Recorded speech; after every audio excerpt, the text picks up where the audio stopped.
terhormat Bapak Kiai Haji Mudhofir selaku guru kita semuanya, para jamaah, ibu-ibu, bapak-bapak yang terhormat, dan juga Ibu Nyai Mudhofir juga. Alhamdulillah kita pagi hari ini dikaruniai sehat dan juga sempat sehingga kita dapat hadir di majelis yang sangat mulia ini dan penuh barokah insyaallah. Kula dugi mriki dikawal dua orang perempuan gitu. Istri saya dan ibu moro sepuh kula. Mungkin ibu mertua saya ini pengen wis pamit arep mulang ngaji jan temenanan apa ora. Nah, jadi saya ya ikut gitu kan. Dan anehnya kalau saya jalan sama ibu saya itu setiap kali ke pom bensin kok tahu-tahu saya lupa bawa itu Pak, bawa uang cash itu loh. Jadi akhirnya ya beliau yang selalu membayar gitu kan. Suatu keanehan yang janggal sebetulnya ya. Tapi ya alhamdulillah. Ya ibu mertua saya itu baik kepada menantunya karena ya beliau tahu menantunya juga baik, Pak. Itu kan orang baik gitu. Mudah-mudahan. Ya sejak kemarin pengen ikut pengajian di tempatnya Pak Mudhofir, tapi baru kali ini berkesempatan. Kita membahas kitab Al-Iqsir ya, sebagai ringkasan dari kitab Madarijus Salikin, bab tentang istiqamah. Dan Madarijus Salikin ini ditulis oleh Ibnul Qayyim Al-Jauzi, seorang ulama yang menguasai banyak ilmu agama, bahkan ilmu kesehatan juga, karena beliau nulis tentang At-Tibbun Nabawi, obat-obat yang digunakan oleh Rasulullah. Beliau nulis tentang tauhid, tentang akhlak, tentang ya sebagaimana ini Madarijus Salikin itu tentang akhlak. Dan beliau itu adalah murid dari Ibnu Taimiyah. Ibnu Taimiyah ini seorang yang lahir, orang yang alim, dan dia hidup ketika kotanya, negerinya itu hancur, dikuasai oleh pasukan Mongol. Kalau sekarang orang-orang di Gaza itu dihancurkan oleh orang Israel, dulu pernah terjadi, Pak. Baghdad itu kota yang sangat indah, ibu kota dari dinasti Abbasiyah itu. Orang Mongol itu orang-orang yang yang kasar sekali gitu. Jadi tidak tahu apa keindahan, tidak tahu buku itu penting, kalau ada kitab ya diobong, Pak. Dilempar ke sungai gitu kan. Jadi hancur lebur. Jadi umat Islam pada saat itu sedang dalam keadaan kekalahan, merosot. Nah disitulah Ibnu Taimiyah. Jadi Ibnu Taimiyah itu akhirnya beliau walaupun dia itu seorang ulama tapi juga ngangkat senjata, Pak. Berperang gitu kan, melawan Mongol itu. Tapi tetap ngulang, tetap nulis kitab. Dan beliau itu dipenjara juga. Yang menjarakan ya penguasa muslim juga. Karena dianggap pikirannya itu radikal. Padahal pikirannya itu yang kemudian kita bahas diantaranya sekarang ini, Pak. Dan sing jarine radikal kayak apa itu kan. Tapi di dalam penjara ya itu, Pak, orang yang alim itu justru dimanfaatkan untuk berefleksi, kontemplasi dan nulis kitab. Keluar dari penjara, datang ke para penulis percetakan ya, mungkin waktu itu belum ada percetakan ya, untuk diperbanyak gitu. Nah, dewek yang di penjara kan ya malah paling jaluk kiriman kayak. Buya Hamka kan ngaten ugi, Pak. Di penjara malah bisa menyelesaikan tafsir Al-Azhar. Padahal tentu saja referensinya kan terbatas, tapi dan ini Pak, orang kalau dalam keadaan kepepet, jepit, maka kemudian akan muncul energi gitu kan. Kullu syai'in idza daqat ittasa'at gitu kan. Jadi ketika di kades nopo mampat gitu loh, kayak apa itu?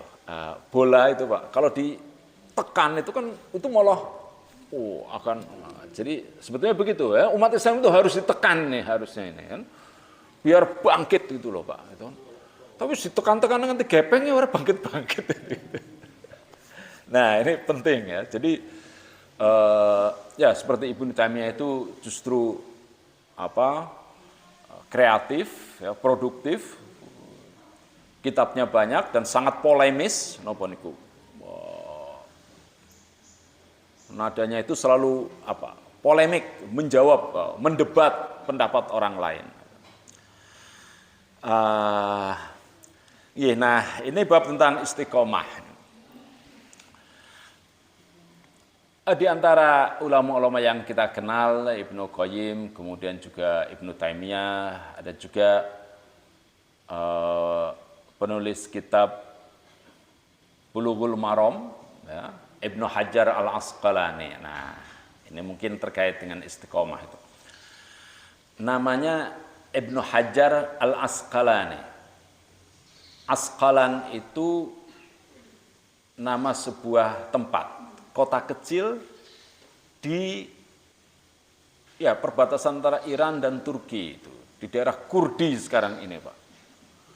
Jadi ada wilayah umat Islam yang tidak ada negaranya. Jadi orang Kurdi itu bukan orang Turki, oleh Turki juga dimusuhi, oleh Iran dimusuhi, oleh Syria, Irak juga dimusuhi, Pak. Tapi orang Kurdi ini walaupun kecil, tidak punya negara, tapi banyak orang yang alim di sana, Pak. Pinter-pinter. Di antaranya itu Imam Al-Barzanji. Wah, Muhammad Ja'far Al-Barzanji. Barzanj itu nama desa di Kurdi sana. Salahuddin Al-Ayyubi, panglima perang salib itu aslinya dia orang Kurdi, bukan orang Arab. Bukan orang Arab. Maka ketika jemaah haji Indonesia itu ketemu dengan jemaah haji dari Irak, orang Indonesia langsung, Irak, Saddam Hussein. Mereka bilang, no, la. Gitu. Karena dulu orang Kurdi itu ditindas oleh Saddam Hussein. Gitu. Jadi mereka, kita malah dianggapnya saben wong Irak seneng karo Saddam Hussein. Mboten niku, ini masalah politik ya. Nah, Ibnu Hajar Al-Asqalani ini mengapa dinamai Ibnu Hajar? Ya banyak riwayat. Ada yang mengatakan beliau itu keluarganya itu memang pengusaha batu, Pak. Jadi untuk bangunan. Tapi ada sebuah riwayat yang menarik. Ya. Ibnu Hajar ini dikirim oleh bapaknya untuk bersekolah. Bertahun-tahun dia bersekolah, dia merasa bahwa dia itu tidak kuat, tidak sanggup lah.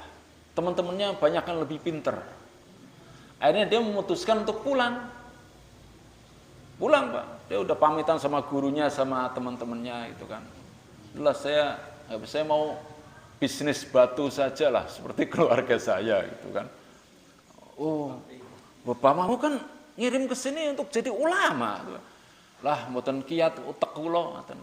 Kelalenan terus gitu kan. Nang ngapal diwulang kayak gitu ya mlebu kuping tengen metu. Terus kula ngantukan terus menawi apa meneh yen bar sahur iki kan. Bar sahur ana pengajian iki mesti ngantuk kula. Nah, akhirnya pulang dia, Pak. Nah, ketika berjalan itu turun hujan. Dia kemudian berteduh di sebuah bukit batu ya, yang agak menjorok jadi bisa berteduh. Kita sedang berteduh gitu. tiba-tiba matanya melihat ada sebuah batu yang berlobang. Batu itu berlobang. Dan setelah dia perhatikan ternyata setelah hujan reda, tiba ada tetesan air yang masuk ke situ. Oh, dia perhatikan itu kan. Loh, ini batu ini berarti berlubang itu karena tetesan air itu. Terus menerus, secara konsisten, berkesinambungan, istiqomah. Nah, ini, Pak. Jadi tetesan air itu terus menerus menetesi batu sampai batu itu berlubang. Terus tiba-tiba beliau itu langsung ingat, oh iya, nyong ngaji sekolah baru berapa tahun sudah merasa tidak, oh harusnya ya terus menerus, wong batu ini aja kalau terus menerus dikena air ya berlubang, apalagi otak manusia. Akhirnya beliau itu sadar, Pak, wangsul malih Pak, balik lagi ke sekolah lagi itu kan. Wah, teman-temannya kaget itu kan, loh, dan yang balik mana ya?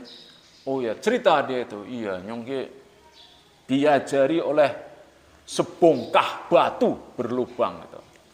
Oh, karena itulah maka teman-temannya itu memanggil dia anak watu, Ibnu Hajar Al-Asqalani. Riwayatnya begitu. Nah, disinilah ya. Jadi kita itu dalam bekerja itu hendaknya yaitu Pak, sedikit tetesan air kan sedikit tetes, sedikit tapi terus menerus. Ad-dawam wa ingqalla, berkesinambungan walaupun hanya sedikit. Infak ya paling-paling mau berat, tapi ya terus menerus Pak. Saben subuh ngesaki duit, sanajan mong pira 10.000, 5.000 lah, atau 2.000 ya, 2.000 aja lah itu kan. Ya batas pelit kita itu kan sebetulnya 2,5%, ya 5.000 lah itu kan. Tapi setiap hari loh Pak, konsisten setiap kali ke masjid. Nah itu adalah lebih baik daripada kita 1 juta, tapi ya setahun sepisan, atau orang itu kan. Nah, jadi khairul a'mali dawamuha wa in qallat. Nah, inilah yang dimaksud dengan istiqomah itu. Sebagai pekerjaan itu adalah yang berkesinambungan, yang terus menerus, walaupun hanya sedikit. Saben dinten maos namung 2 ayat tok. Tapi harus setiap hari loh Pak. 2 ayat, enggak apa-apa. Atau 2 menit tok bisa. Tapi setiap hari loh. Itu jauh lebih baik daripada saya ini yang kadang-kadang ngaji, kadang-kadang ora itu kan. Belajar bahasa Inggris, Mas. 1 hari 1 kata saja. 1 vocabulary. Bahasa Arab juga 1 mufradat saja. Tapi setiap hari loh Pak, 1. Setahun kan 350. Padahal seorang petani di Inggris, orang desa, itu kata-kata yang digunakan setiap hari itu hanya 500 kata. Jadi kalau kita bisa hafal dan bisa menempatkan 500 kata dalam sebuah kalimat, cukup itu untuk pergi ke Inggris, orang bakal kesasar. Itu kan. Jadi sederhana itu, tapi ya konsisten menika. Lah kuwe wak niku konsistennya kuwe lho sing angel niku kan. Nah kebanyakan orang itu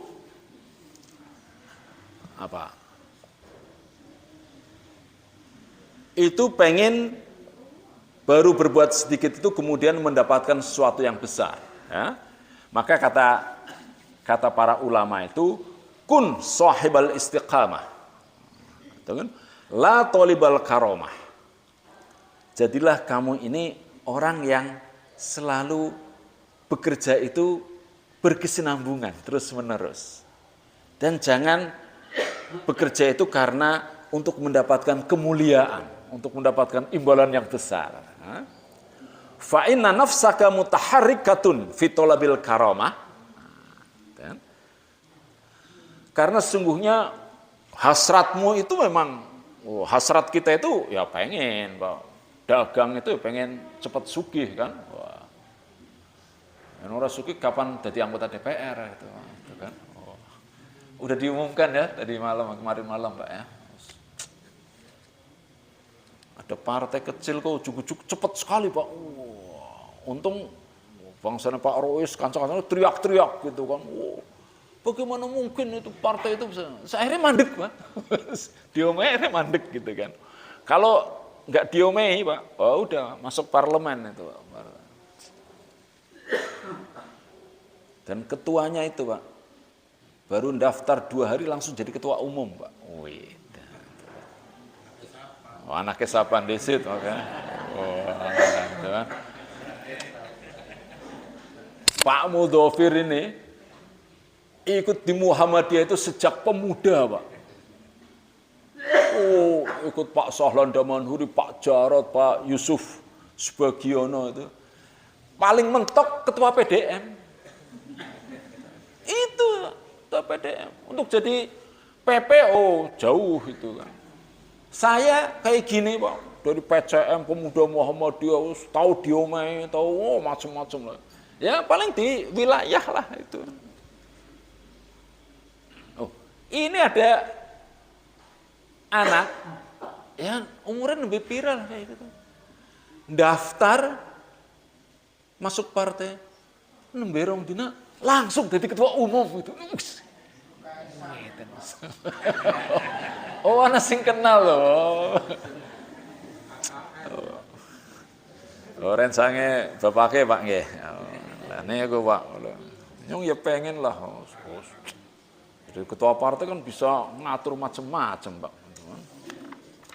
Oke, kembalilah itu. Nah, kemudian wal istiqamatu tata'allaqu bil aqwal wal af'al wal ahwal wan niyat. Nah, jadi ada unsur bagaimana seseorang itu bisa beristiqomah itu kalau 4 hal ini bisa berkesinambungan ya. Niat sejak awal itu harus ditata. Niatnya pengen jadi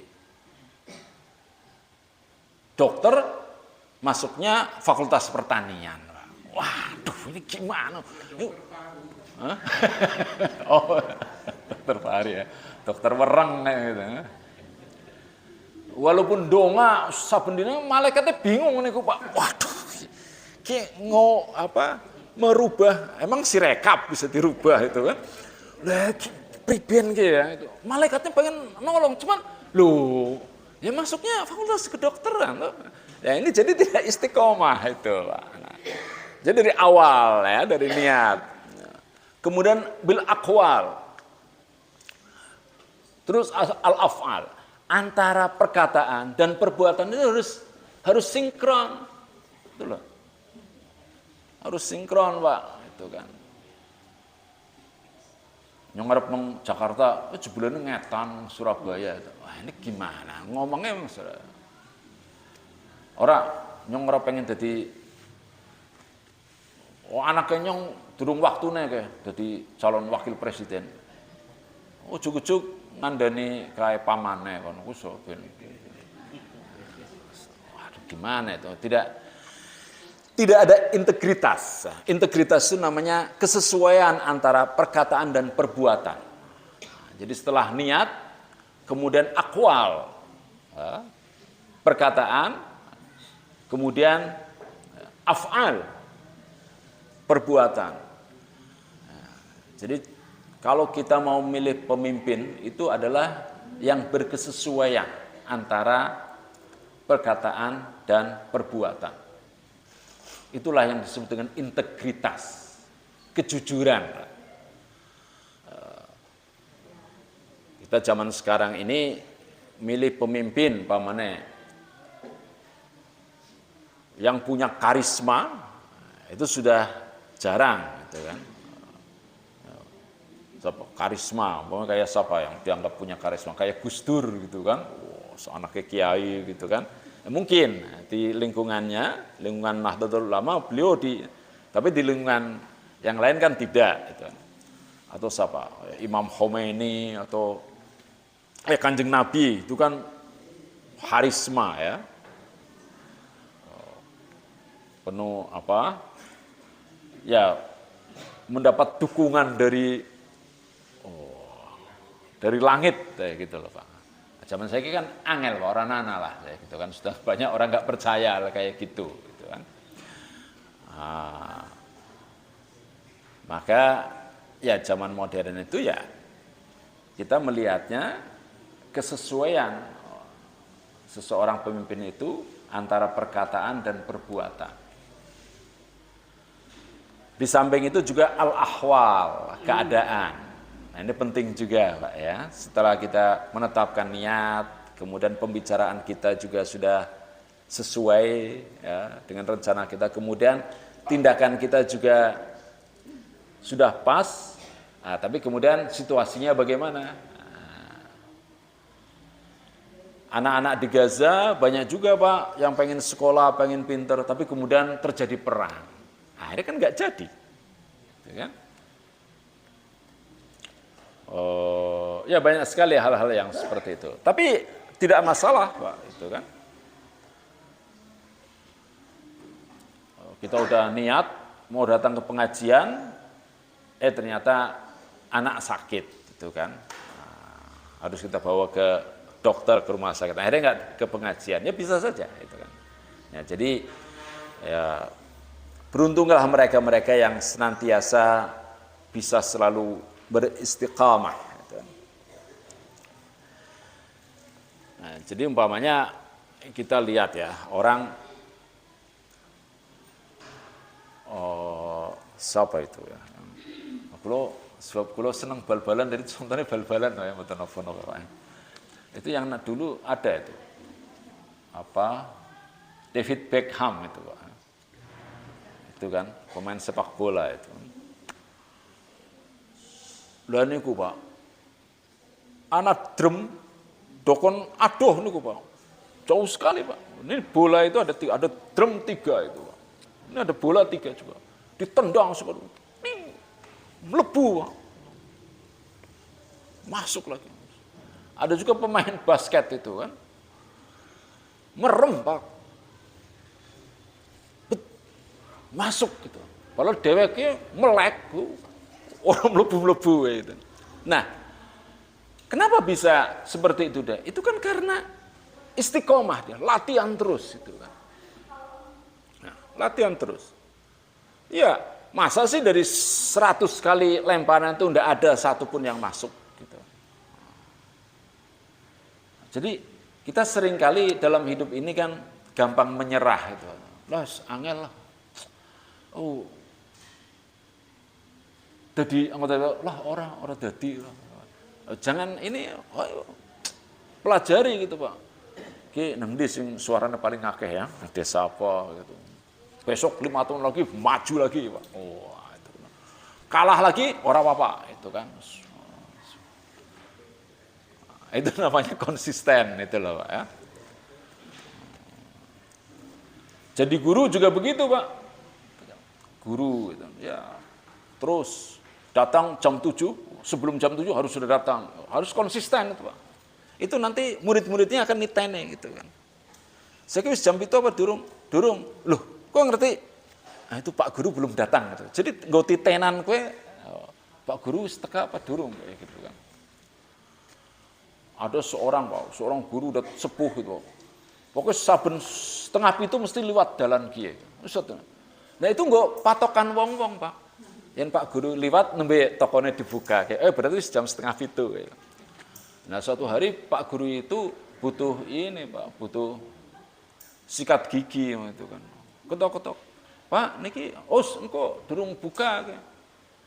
Bukannya kapan? Engko ngenteni Pak Guru ke liwat. Lho niki nggo kebutuhannya Pak Guru niku. Sampai menjadi menjadi tenger. Nah, itu karena orang itu selalu konsisten. Nah, lalu bagaimana kita ini untuk konsisten terutama dalam beribadah? Ya. Nah, menurut kitab ini dikatakan bahwa syaratnya itu 2, Pak. Ya. Kalau tadi ya ada keadaannya harus 4 ya, ada niat, perkataan, perbuatan dan juga keadaan. Nah, ini kalau kita pengen ibadah atau bekerja secara konsisten ya pertama wahuma al-iqtisad fi a'mal. Jadi kalau memilih pekerjaan ya ingin konsisten ya sing gampang aja sing angel, Pak. Ojo sing angel yang kira-kira kita menguasai lah, itu aja gitu kan. Dan yang sederhana saja atau yang jangan banyak-banyak. Wow, katanya kan main saya infak gue pengajian ke 500.000 gitu kan. Wah, hari pertama 500.000, besok 500.000, besoknya lagi, waduh, yang kakean ya, itu kan. Ada kalong maning. Nah itu kan namanya. Jadi ambil yang paling mudah, yang paling ya kita bisa yang mana. Misalnya 5.000, ya udah 5.000 aja, tapi konsisten gitu loh. Tapi terus-menerus. Dawamuha wa ingkolat. Kesinambungannya itu yang penting itu. Kemudian untuk masalah ibadah, maka syarat yang kedua itu al-i'tisam bis sunnah. Al-i'tisam itu berarti apa itu? Berpegang teguh. Wa'tasimu bihablillah. Wa'tasimu bihablillah jami'an wala tafarraqu. Jadi berpegang teguhlah pada itu ada tertulis dalam logo Nahdlatul Ulama itu, Pak. Itu kan. Wa'tasimu bihablillah. Tapi kudune taline kenceng, Pak ya gitu.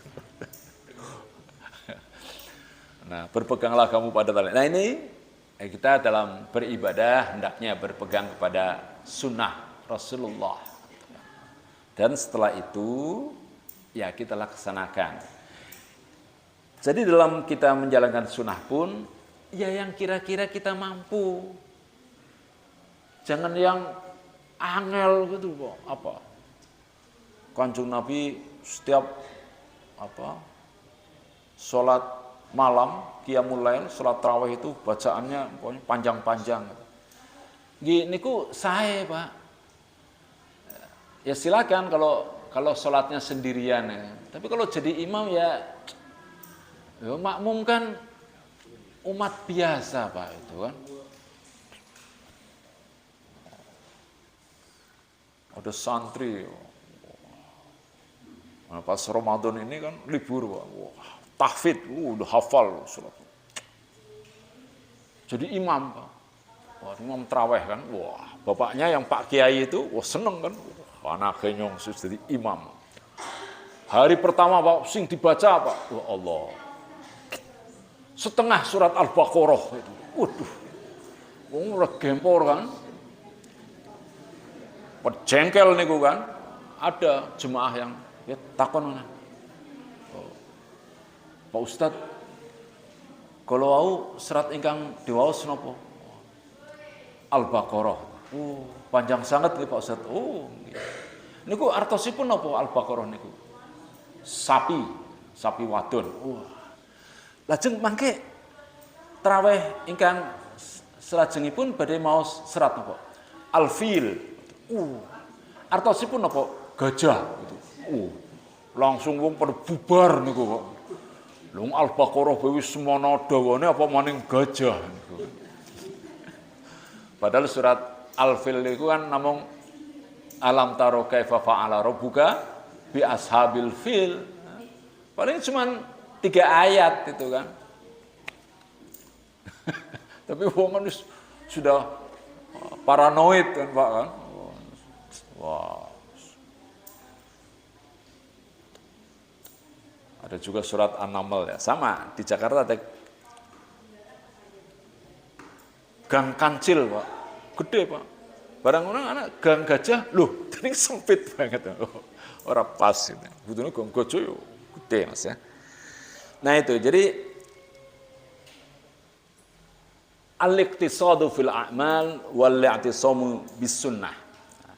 Bagaimana kita ini memilih, ya, kita cari sunnah Rasulullah itu kan yang kira-kira kita mampu, ya, untuk kita selalu jalankan yang betul-betul sunnah dari Rasulullah Sallallahu Alaihi Wasallam.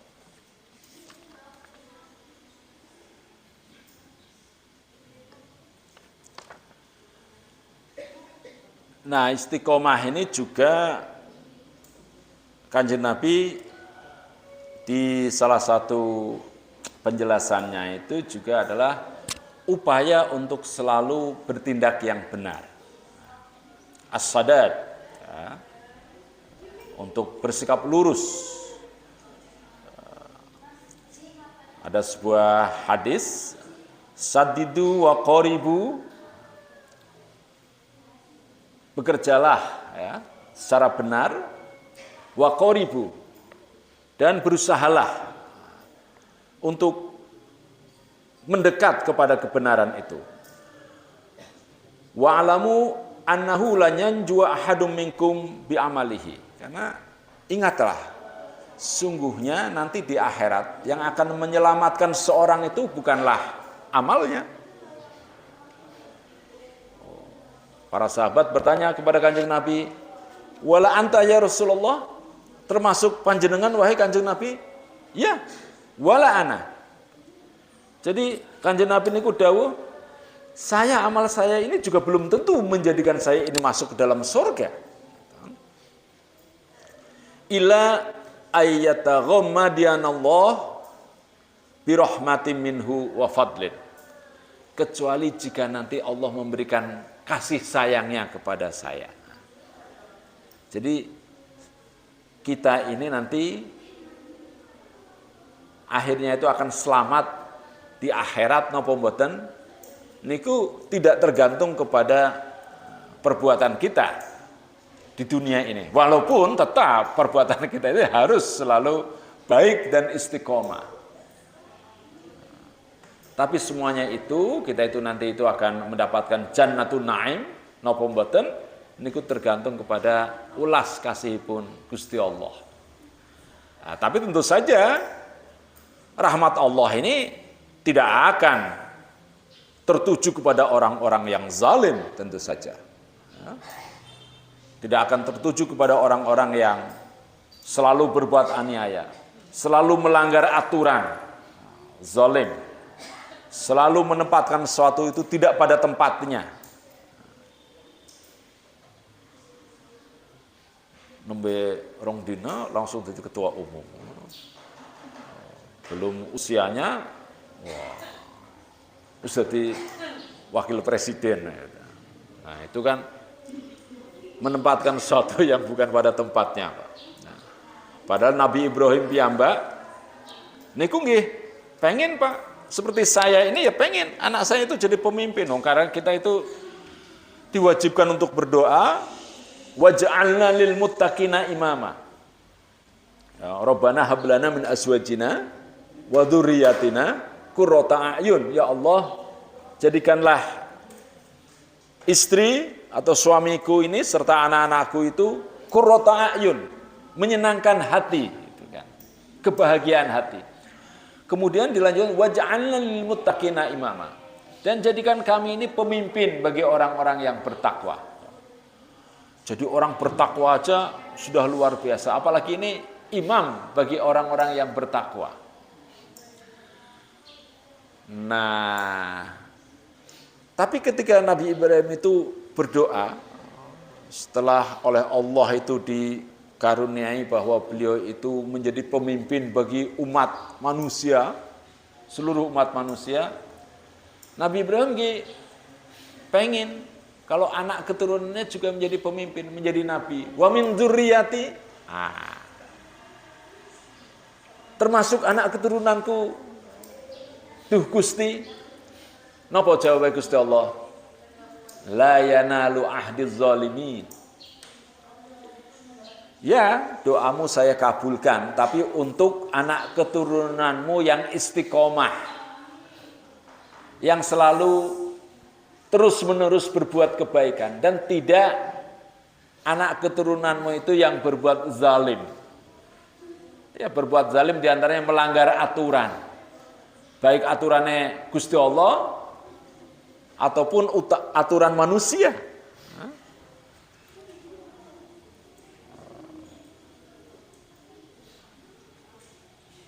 Hablum minallah, aturan hukum-hukumnya Gusti Allah itu harus kita ikuti. Juga hablum minannas, kesepakatan dengan manusia, aturan-aturan yang dibikin oleh manusia juga harus kita ikuti, Pak. Itu loh. Jadi harus ada keseimbangan, hablum minallah wa hablum minannas. Nah, maka kata Ibnu Taimiyah dalam kitab ini juga dikatakan a'zamul karomah. Jika kita ingin mendapatkan kemuliaan di dunia ataupun di akhirat, nah itu kuncinya adalah luzumul istiqamah. Maka melakukan pekerjaan secara terus-menerus, ya, secara konstan, walaupun hanya sedikit, itu menjadi syarat yang mutlak kalau kita ingin menjadi mulia, baik di dunia maupun di akhirat. Demikian ibu-ibu dan bapak-bapak, cuman hanya 2 lembar ini Pak, saya dapatnya. Jadi ya itu sudah habis ini Pak. Wah, walaupun 2 lembar, tapi kalau setiap hari, wah, ini saben dinten Pak nggih. Was, luar biasa ini. Oh, berarti bapak-bapak sudah paham tentang ikhlas. Wah, tentang ikhlas, tentang muraqabah. Ini penjelasan tentang muraqabah juga cuman 2 halaman itu, 1 lembar itu. Nah, tapi kan setiap hari ini kan. Nanti kita itu seperti Ibnu Hajar itu Pak. Jadi ilmu itu sedikit-sedikit aja. Netes itu. Tapi kan ibarat air itu lama-lama akan melubangi batu. Ilmu juga begitu Pak. Sedikit-sedikit. Ya. Tapi selalu kita renungkan, ya insya Allah dengan demikian maka kita pun akan bisa mendapatkan cahaya dari Allah. Barangkali ada yang akan ditanyakan, silakan. Oh, monggo Pak.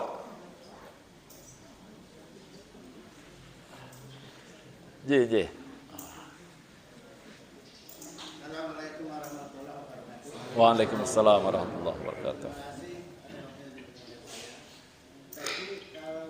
Asmini pun sebentar, kalau pengen kenal Pak.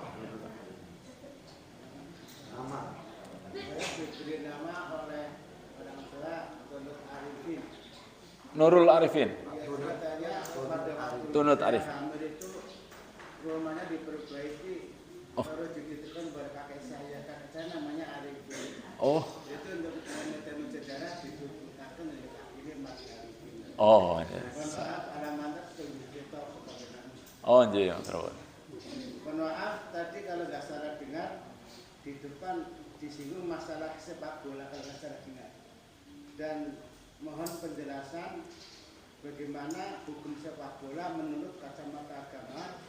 Dan saya juga pernah mendengar katanya asal usul sepak bola itu dari kepala dasar Indonesia nyuruh penggal kemudian sepak bola. Itu apakah betul apa salah? Mohon penjelasan. Oh. Terima kasih dan mohon maaf. Assalamualaikum warahmatullahi wabarakatuh. Waalaikumsalam warahmatullahi wabarakatuh. Oh, anjir. Matur nuwun, Pak Turut Arifin. Tentang sepak bola. Ya, saya juga pernah dengar juga itu, Pak Turut Arifin itu. Waktu saya di madrasah dulu, itu kan. Ada teman-teman itu yang nggak mau main sepak bola itu, landasannya itu Pak, argumennya itu. Oh, itu kan sepak bola itu kan dulu perbuatannya apa? Tentara-tentaranya Yazid ya, Yazid anaknya Muawiyah, gitu kan. Berarti cucunya Abu Sofyan, gitu kan. Ketika membunuh semua anggota keluarga Hussein pada peristiwa Karbala. Jadi anak keturunan Husain itu sampai bayi sama kaum perempuan itu dibunuh, Pak. Dan katanya ya kepalanya ditendang-tendang sana kemari. Ya itu apa? Kilwakol, apa itu kilwakol itu kan? Kilawakola itu yang ya sungguhnya tidak ada rujukan yang otentik.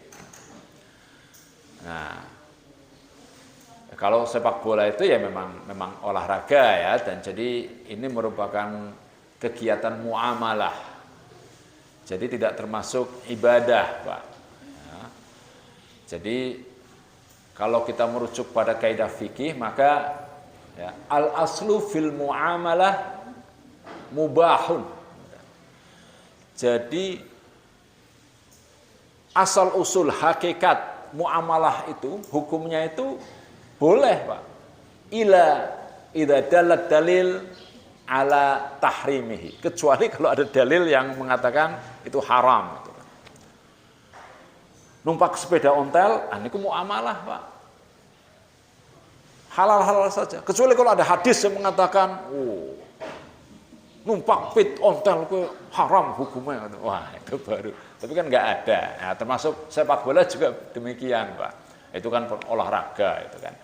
Dan kalau ada riwayat kayak gitu, sebetulnya itu hanya dikait-kaitkan saja itu, Pak Turut Arifin itu. Jadi tidak ada referensi yang benar dari kitab-kitab klasik ataupun modern. Matur nuwun. Jadi monggo mawon menawi badhe bal-balan mangke sesampune pengaosan niki. Atau nonton sepak bola lah gitu kan. Oh, saya niku kangge sekarang di Inggris itu karena ada klub Liverpool selalu menjadi juara Liga Inggris dan bintangnya itu pemain dari Mesir, Muhammad Salah. Dan yang dilakukan Muhammad Salah setiap kali habis masukkan gol itu sujud. Muhammad Salah ya, Salah sebetulnya Salah. Itu selalu sujud. Maka anak-anak di Inggris itu sekarang kalau lagi gembira, Pak, itu sujud, Pak. Wah, kan ada unsur dakwahnya itu kan. Ada di Inggris itu walaupun bukan orang Islam tapi memberi nama anaknya Muhammad Salah itu. Bukan karena pengen anaknya itu jadi pinter main sepak bola. Artinya apa? Olahraga, kemudian kesenian, musik, itu tolong umat Islam itu jangan mengabaikan itu. Harus kuasai, Pak. Apalagi untuk generasi Z itu, kita nantinya susah, Pak, ngajak anak generasi untuk datang ke pengajian. Oh, ayo datang ke pengajian di Masjid Hidayatul Rasyidin gitu kan. Sing dibahas kitab Al-Iksir itu. Anak generasi Z itu, nopo sih? Yang lahir setelah tahun 2000. Nah, itu generasi Z itu. Nah, itu yang nggak bakalan tertarik kayak gitu. Tapi coba pakai permainan, pakai musik. Nah itu, Pak. Jadi penting itu belajar musik, Mas. Nanti kamu jadi kiai tapi pinter main musik gitu kan. Kayak Ahmad Dahlan juga. Tapi itu konsisten ya. Satu hari satu nada dulu lah, besoknya tambah satu nada lagi gitu. Loh, saya ini berdakwah paling-paling di sini, Pak. Yang mendengarkan juga orang-orang alim ini, calon penghuni surga semua ini kan. Oh nggih Bu, ini kudonga Bu, nggih leres, amin niku kan. Tapi kaya-kayane engko nang swarga ketemu lho. Lho, ki wong kambaran maning kene. Nah, artinya apa? Jadi kula niki kaya nguyai segara, Pak. Loh, wong ada alim soleh kabeh gitu. Tapi Roma Irama itu berdakwah sampai ke lokalisasi pelacuran, Pak. Itu kan.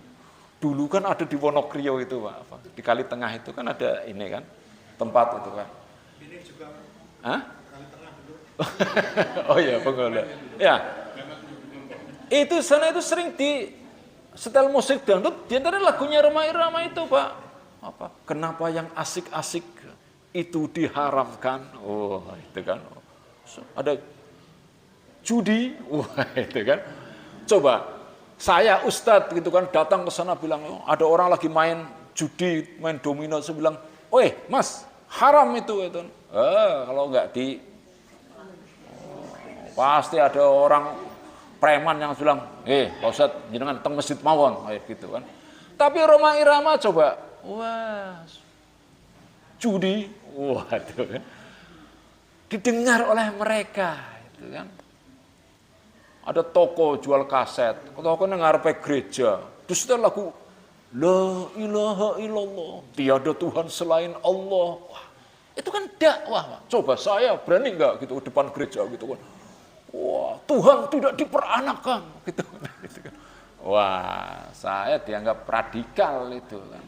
Tapi Rhoma Irama dengan musik diterima, Pak, itu kan.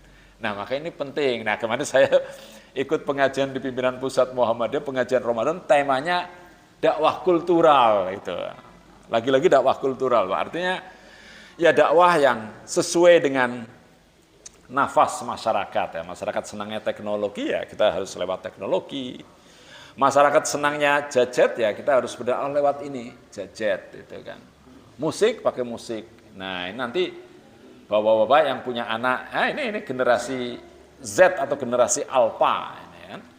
Jadi cara mendidiknya juga beda ya. Jadi kita juga harus punya banyak inovasi. Saya kira itu saja bapak-bapak, ibu-ibu yang saya sampaikan, mudah-mudahan bermanfaat. Akhirul kalam, nasrun minallah wa fathun qarib wa basyiril mu'minin. Assalamualaikum warahmatullahi wabarakatuh.